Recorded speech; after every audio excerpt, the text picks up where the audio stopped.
अच्छा, अक्सर ऐसा होता है ना कि प्यार में लोग क्या-क्या नहीं कर जाते हैं। यहाँ तक कि लोग अपने प्यार के लिए अपनी जान भी दे देते हैं। लेकिन यहाँ तो मामला ही कुछ और है। जहाँ एक तरफ लोग अपनी जान देते हैं, तो वहीं दूसरी तरफ अपने प्यार का ही जान ले लेते हैं। अब आप ये सोच रहे होंगे कि ऐसा क्या? जी हाँ, आप बिल्कुल सही सोच रहे हैं और मैं जो बोल रही हूँ, बिल्कुल सही बोल रही हूँ।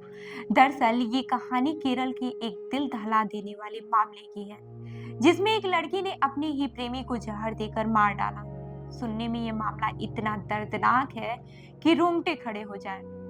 भला कोई अपने प्यार को ऐसे कैसे मार सकता है? तो आइए जानते हैं कि इस कहानी की शुरुआत कैसे होती है। आपको मैं बता दूं कि साल 2022 में केरल के तिरुवनंतपुरम के पास रहने वाले सेरोन राज की हत्या हो गई थी। ये मामला तब चर्चा में आया जब जांच में पता चला कि सेरोन को किसी जड़ी बूटी के नाम पर जहर पिलाकर मारा गया। हुआ ये कि 14 अक्टूबर को ग्रीष्मा नाम की लड़की ने सेरोन को अपने घर बुलाया। वहां उसने किसी आयुर्वेदिक काढ़े में धीमा जहर मिला दिया और सेरोन को पिला दिया। पहले तो ये सेरोन को कुछ समझ में नहीं आया, लेकिन धीरे धीरे जैसे ही उसकी तबीयत खराब होती चली गई, उसे पता चला और 11 दिन तक वो दर्द से तड़पता रहा। वहीं आखिरकार उसकी 25 अक्टूबर को मौत हो गई। शुरुआत में किसी को शक नहीं हुआ कि सेरोन की मौत के पीछे ग्रीष्मा का हाथ है, लेकिन जब पुलिस ने गहराई से इसकी जांच की, तो सारी की सारी कड़ियां एक दूसरे से जुड़ती चली गईं। पुलिस को पता चला कि ग्रीष्मा की शादी किसी और लड़के से तय हो गई थी। वो सेरोन के साथ रिश्ता खत्म करना चाहती थी, लेकिन सेरोन इसके लिए तैयार नहीं था। वहीं वहां के जो ग्रामीण हैं, उनके मुताबिक ग्रीष्मा ने पहले कई बार सेरोन से रिश्ता खत्म करने की कोशिश की, लेकिन जब सेरोन नहीं माना तो उसने उसे अपने रास्ते से हटाने के लिए खतरनाक प्लान बना लिया। कोर्ट में ये मामला काफी गंभीरता से लड़ा गया है। अभियोजन पक्ष ने कहा कि ग्रीष्मा ने प्लानिंग के साथ ये हत्या की। उन्होंने बताया कि उससे पहले ही जहर तैयार रखा था और मौका देखकर सेरोन को दे दिया। वहीं बचाव पक्ष ने तर्क दिया है कि सेरोन ग्रीष्मा को ब्लैकमेल कर रहा था। इस पर ग्रीष्मा के वकील ने यह भी कहा कि उसका कोई क्रिमिनल रिकॉर्ड नहीं है।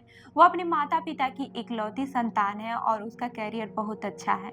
उन्होंने सजा में नरमी की अपील की है, लेकिन कोर्ट ने इन दलीलों को खारिज करते हुए कहा कि अपराध की गंभीरता को देखते हुए ग्रीष्मा को कड़ी सजा मिलनी चाहिए।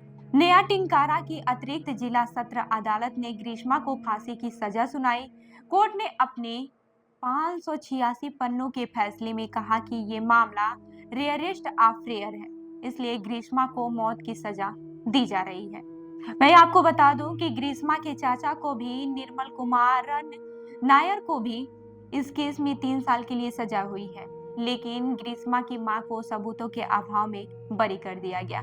फैसले के बाद से ग्रीष्मा ने कहा कि उसने ये सब इसलिए किया क्योंकि उसके पास कोई और चारा नहीं था। उसने कोर्ट में सजा में नरमी बरतने की अपील भी की थी, लेकिन कोर्ट ने कहा कि किसी के अच्छे करियर या फिर साफ रिकॉर्ड की वजह से अपराध को कम नहीं आंका जा सकता है। वहीं ये मामला हमें सिखाता है कि रिश्तों में ईमानदारी और बातचीत कितना जरूरी है। अगर ग्रीष्मा और सेरोन ने आपस में बातचीत की होती तो शायद ये नौबत ही नहीं आती। लेकिन गुस्से और झूठे अहंकार में इंसान क्या-क्या कर बैठता है। ये मामला इसका एक बड़ा उदाहरण है। इस घटना ने न सिर्फ केरल बल्कि पूरे देश को झकझोर दिया था। ग्रीष्मा के इस खौफनाक कदम ने कई सवाल खड़े कर दिए।